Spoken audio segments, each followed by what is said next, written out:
Hey everyone, it's Stephanie again, and you are tuned into the review of Married at First Sight, Season 14, the reunion episode. Before we get started, don't forget to click the subscribe button and the notification bell so you can be the first to find out when I post these videos.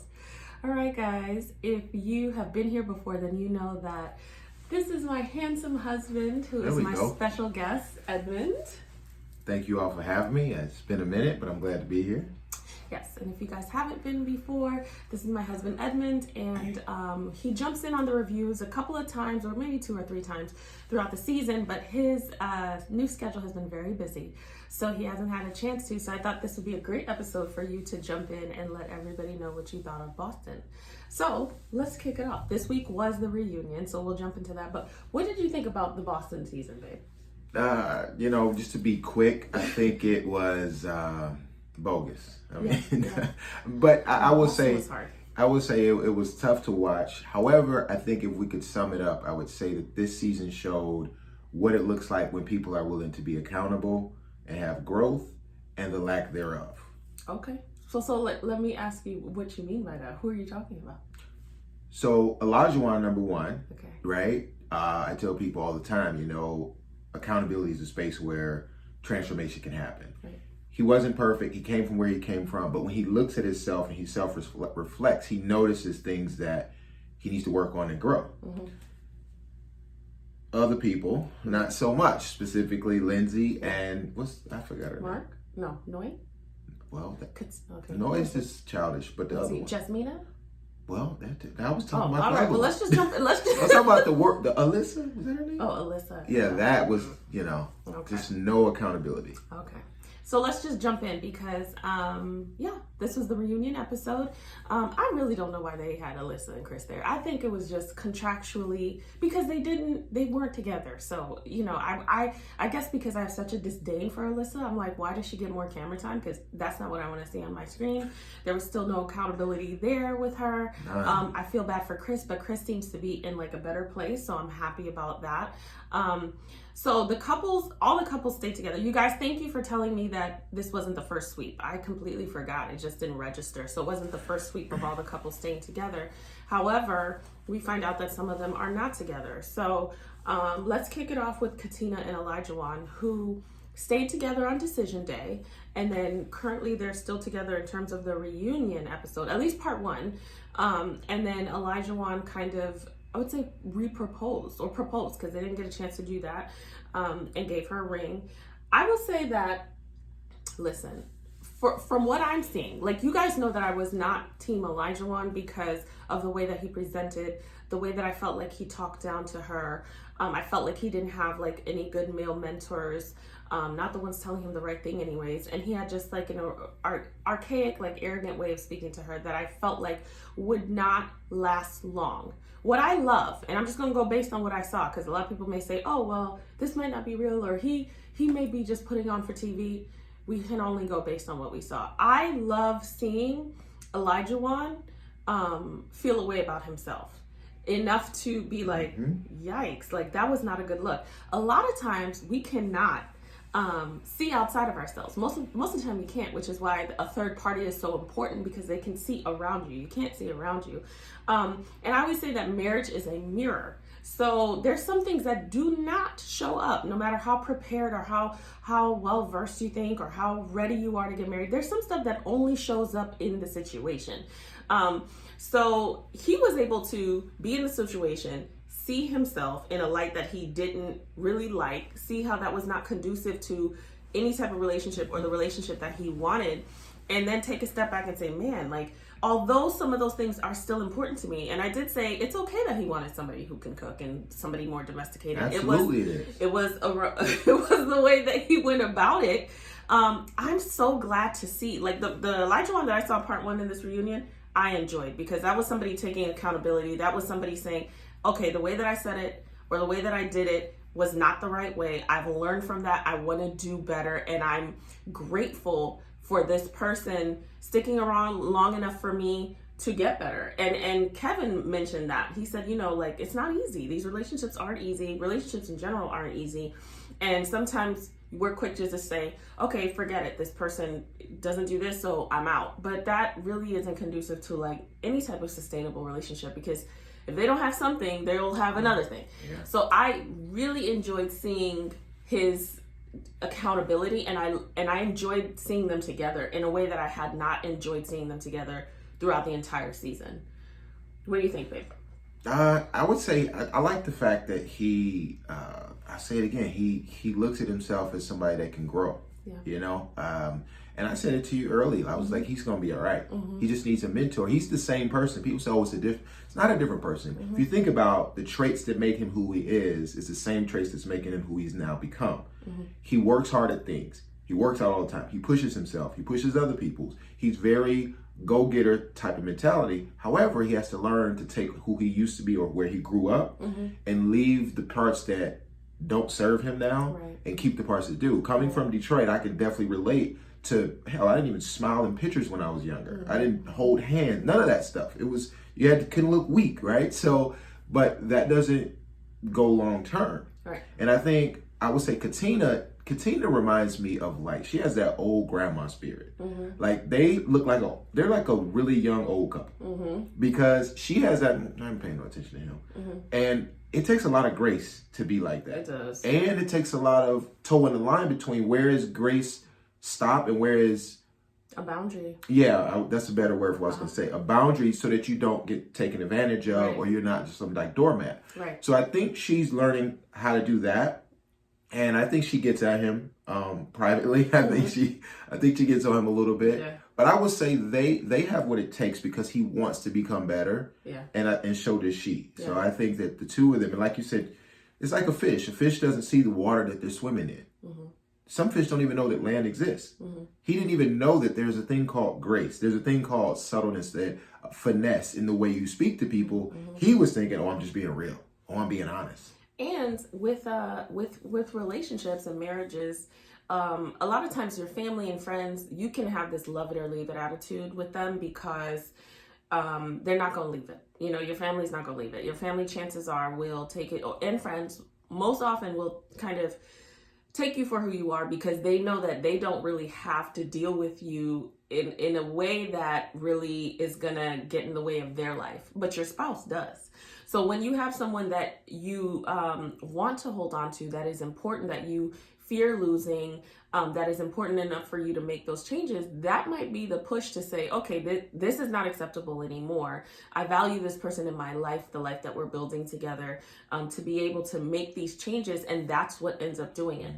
So I really like them this episode. Yeah. Yeah. I think to sum up this them two is, you know, a lot of people say, oh, I want somebody to grow old with. Right. What a lot of times they're saying is, I want somebody I can be old with, not the grow part. Right. Like that's the biggest part is grow, because I'll tell you, a lot of men being in a fraternity and just having a lot of friends, a lot of men, when they first get married, they're not the husband that you see 20 years, not the husband your dad might have been if you had a dad that was great. You never saw your dad when he was young and married.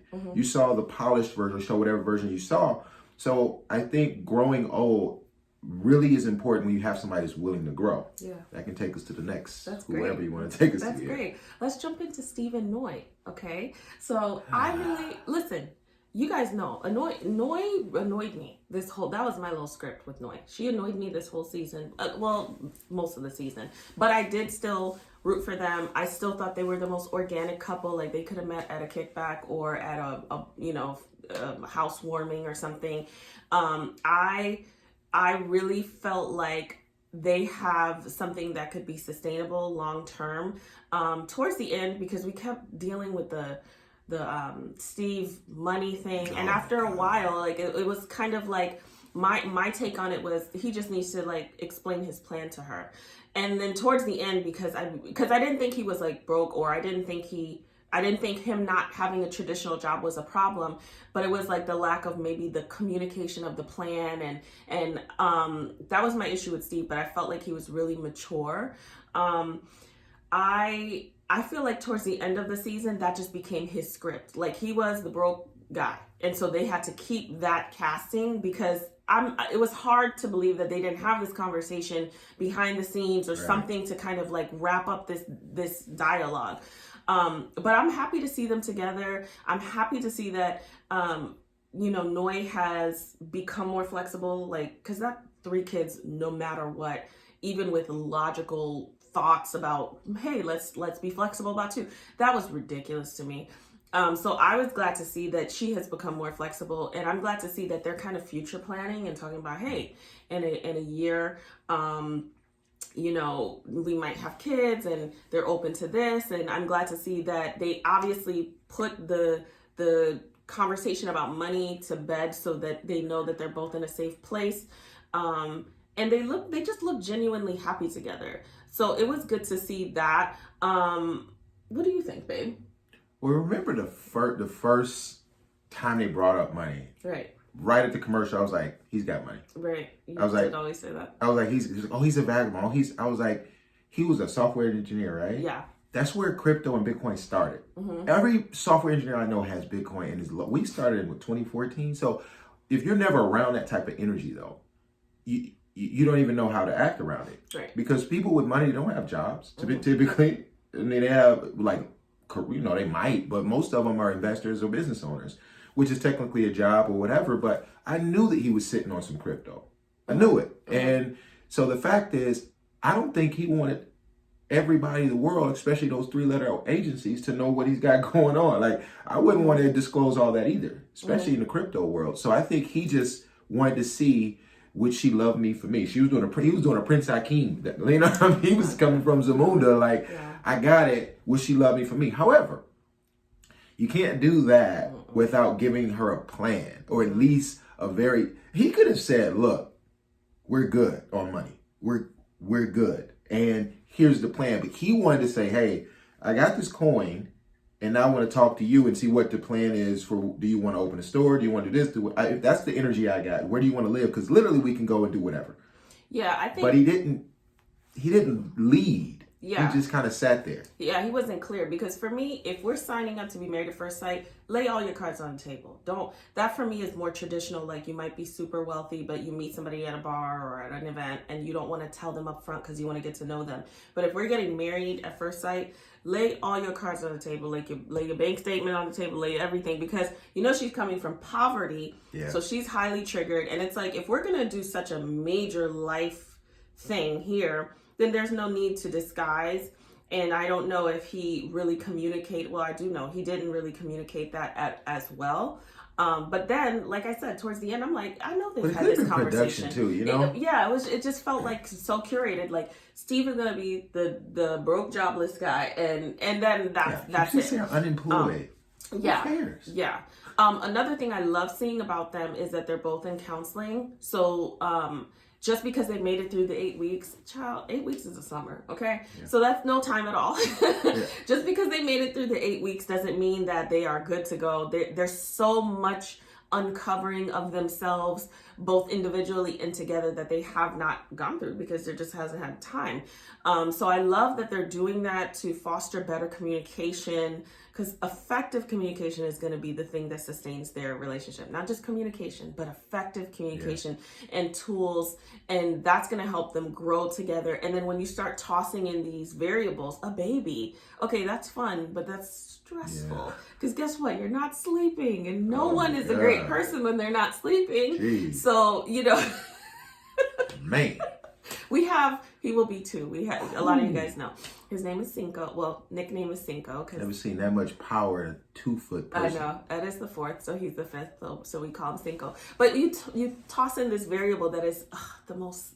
It's everything, but it's also exhausting, and therefore it triggers you to be a different person as well. So it's good to see them like bringing in tools that can help them sustain something and foster something, because even though the numbers are not super high in terms of success stories here, we do have a good amount of success stories that are still going, and they've had families and they're continuing to be together. So I love that they're doing everything that they can do to set themselves up for the future.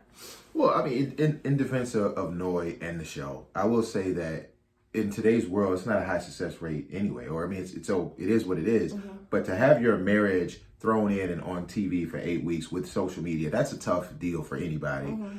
Noi, I think, is starting to grow a little bit, especially with like living a little bit. Yeah. However, straight up deal breaker would be the whole social media thing. Like the whole airing your business and our business out to social media. Our business ain't show business. And I just that just makes me very uncomfortable that she defended it. Like I can say what I want to say, even though it hurts him. So if she doesn't tighten up on that, which I think she can, but if she doesn't, that's well, she's going from singular thought. So I can do whatever I want to do is a singular thought. Don't get married. If that's how you feel, stay single. Well, she's clearly like kind of moving to thinking about we instead of I. And I mean, obviously a lot of other people would have got that from the grip and just said, okay, I get it. Let me respect your feelings. But that's also a progress that she has to make too, like thinking individually versus now as a couple. And it's big on him to give her space to grow too. See, like, I can't say that Elijah Wan has to have space and, Noi can't, Right, So I do think there's going to be, time will tell in the next 5 years. I think they're very high volatility for 5 years. Yeah. All right, so that's Steve and Noi. Next, we have Jasmina and Michael. Mr. No Romance. Jasmina and Michael are not together. They stay together on decision day, but I don't, looking back, because I like that they stayed together on decision day because I felt like they needed to give themselves a real chance to, without all the cameras, without all the, I mean, these lights in here are bright just for this video. So, you got this 24 hours a day for 2 months. Like, it's a lot and people in your face. So I'm like, okay, this is great. Maybe they can give themselves a chance. For some reason, I completely missed in that episode. I don't know what I was doing. I completely missed in that episode that they were going to live apart. I think that was a terrible idea. Well, they don't stay with the roommates. Yeah, I mean, it was a terrible idea. It just showed that they were not truly willing to do what it took. And I don't think they ever got out of the friend zone thing. I didn't know that after the first month they didn't talk. Like, I know that they said that, like, oh, we didn't really talk the first month, but it was more clear during the reunion that they did not talk the first month. So they were just in the house together, pretty much ignoring each other. And I think sometimes it's one of two things that can happen. You can either have a terrible start and then really make up for it, and the makeup really sustain something big or create something new, or you pretty much can't get out of that. Like, you can't get out of the beginning, and that is the demise. And for them, that was the demise. I never thought she was like super attracted to him. I thought he was attracted to her. So I never got like the romantic, lustful, physical chemistry that would take them from friendship to a actual romantic relationship. But I think really the way that they started, I guess that's 50% of the time. So it was so bad that they just couldn't get out of it. And I mean, I guess the thing that I will say is that they seem like really good friends, though. They didn't get on the show to get that, but they seem like really good friends because the way that they were sitting together and hanging out, like if they would have said, we're going to do another 4 weeks and see how it goes, it wouldn't have surprised me because their physical chemistry was comfortable and there was like not animosity. Because we've seen couples on the couch that are not staying together on these reunions and you can tell physically they can't stand each other. So for them to be so close and hang out, I mean, I guess if I had to wrap it up in a bow, it's good that they didn't have any animosity, because what does that change anyways? I mean, it doesn't, now there's a person in the world that you're pissed off at for what?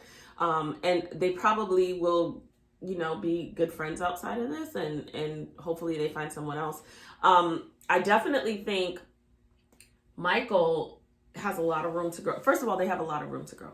Both of them. Michael has a lot of room to grow because Michael is missing some key things. I think I'll let you talk about that, but he's missing some key things from a male that would have at least prompted something, whether it worked out or not, or whether it was well received or not. At least he would have put his best foot out there and put it, something. There was nothing. Jasmina is really, she's really cold in a way.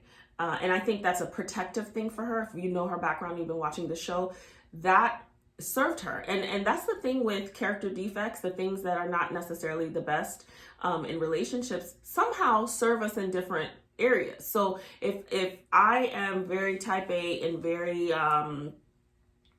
bossy, let's just say, that might work at work if I'm a boss. That wouldn't work with him, because this is a different... It takes a certain type of man to handle that, though. Yeah, but also... it's not always necessary in a different space. It's like when you walk into church, like you put a different veil of who you are. You're not the loud barbecue, laughing loud. You know, like there's different aspects of you that need to know how to fit. And I think she is very protective. And so she carries that armor everywhere she goes. And so whoever she ends up with, she's going to have to be able to like let her guard down and be open and let people speak and not be so, you know, I don't know what the word is, but she kind of talks to you like she works with kids. Okay, she kind of talks to people like they're kids, and she has to do that. Is it patronizing? No, she's kind of patronizing. She is, and condescending. She is. So she has to know where that works. That works somewhere, but it's not here. So, but I think individually they're good people, and it's cool that they got a friendship out of it. And I guess that's all that we can ask. Yeah. That's not what they were looking for, but. Ooh, Michael. He fumbled the play. Matter of fact, he didn't fumble the play. He didn't even get out the tunnel. He tripped on the way to the field. Yeah. Okay. And I say that because he had a beautiful wife. Like he had a beautiful. Does she have her flaws? Absolutely. For sure. However, I think that I think everybody should. If you're thinking about getting married, right? I think you should go to therapy just by yourself. I think everybody should go to therapy. Period. Yeah. It's like working out. You can work out your muscles, but why not work out your mind? Don't get why people think it's only for certain people. Exercise, mental health is for everyone, especially if you want to get married. Because Michael had so much trauma, and I feel bad when I hear his story. It really sucks. Yeah. And it caused him to show up a certain way. He was afraid of losing Jasmina. That's why he didn't talk. He would rather be mute than to lose her because he's lost everybody. And so when she thought he was getting aggressive, I wasn't there. And I think that sometimes you can get energetic and but I think he was taking it as, oh my God, if I talk to her like that again, I'm going to be seen as abusive. I'm going to be seen because he's probably watched the other episodes of the other men and what has happened. And he's got sisters, and I don't see that from him. I don't see him that type of guy. I feel like he would do any and everything for his sisters, for whatever woman in his life. So I think he said, you know what? If this picture is about to be painted, and when she doubled down on it, he was like, I'm good. And I understand that. No woman in that situation will be me worth looking like an abusive man. Right. Period. However, if he was able to give her more vulnerability earlier, which because of his situation he wasn't. Yeah. And to say, hey, I don't like this. Maybe he needs to call in a therapist again. Yeah. And maybe a female therapist. Sometimes, you know, maybe it's not Pastor Cal. Sometimes you have to be able to dictate that, hey, this therapist, and we changed therapists before when we've had, you know, family counseling. I think people need to say, okay, who can help me or us with this versus let me check out. That's not the solution. Right. Whenever you want to check out is the time you need to check in.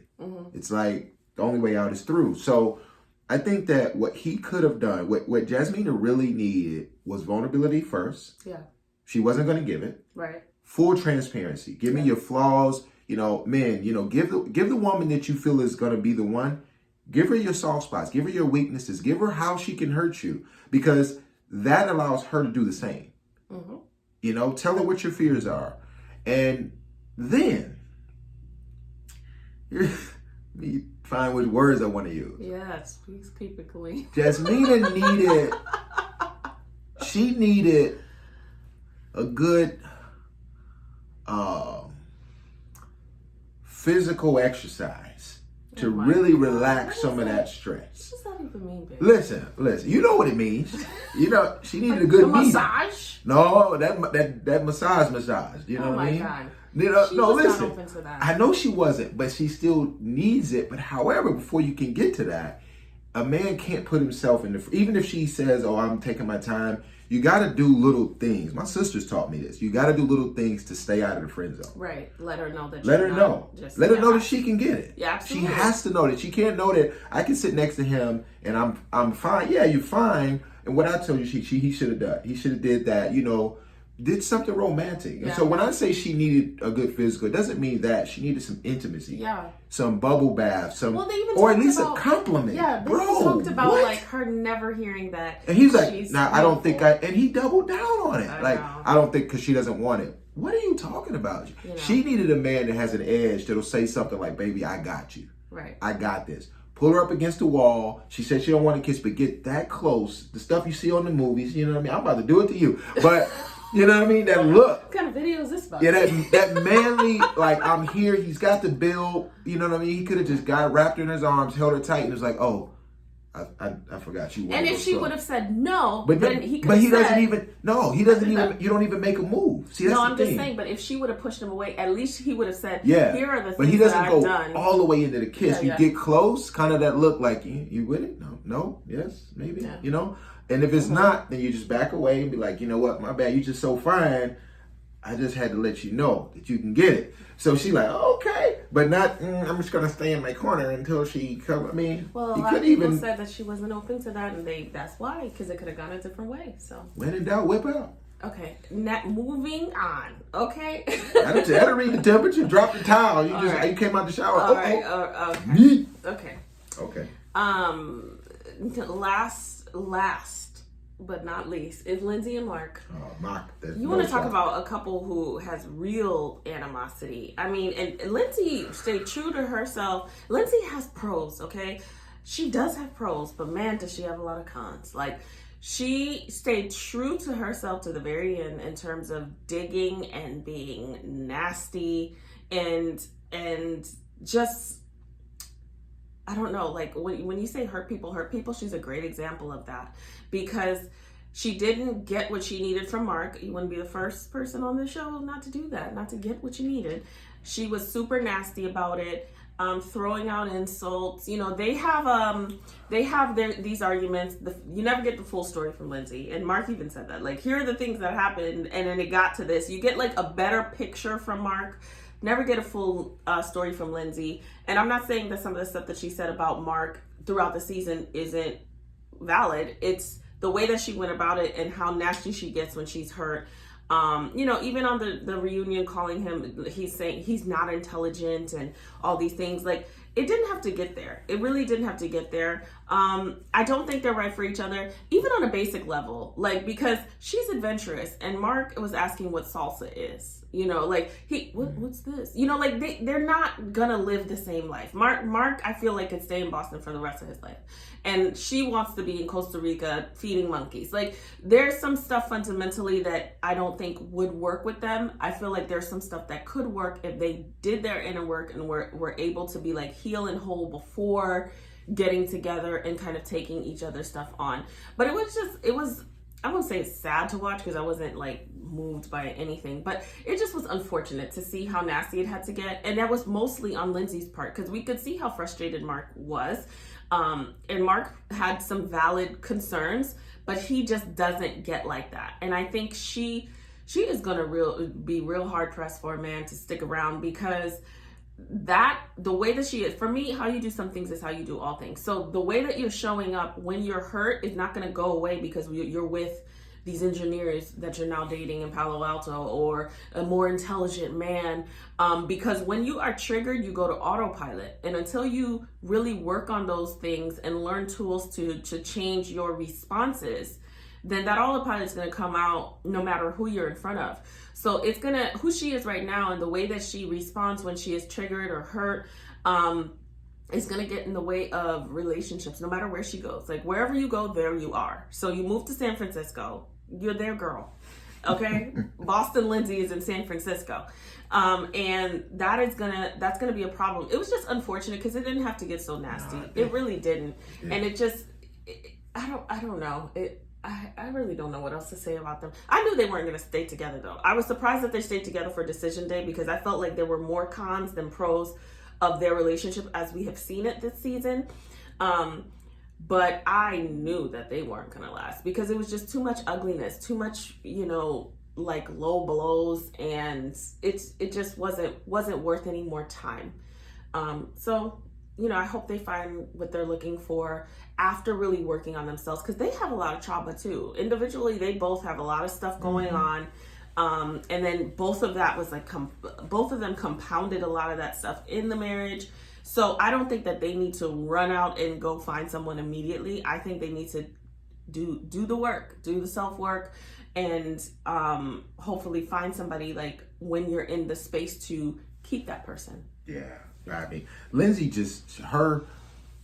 she values her doing more than her being. Yeah. Like, she can fix this, help this, do this, and now she's great. She's a great. I'm a great human. She even said it. I'm a great person. I'm a nice whatever. No, you're not. Oh, her letter. Yeah, you're terrible. You're mean, and you hurt people with your words in a way that you didn't validate because you're hurt. So you can talk about this man's sex game, his life, his work, his bad situations, and then you want to throw that, oh, I helped you. Yeah. Like, that's dangerous. The way she treated Elijah in that thing, now it's very dangerous because she doesn't even see how she skipped all the stuff that she did to trigger him to say, get out. And when we're listening, all of us are like, okay, what would really happen? Yeah, what happened? Like, what happened? He just up and did that. Just woke out of bed, ate a cereal, and just did that. Yeah. No.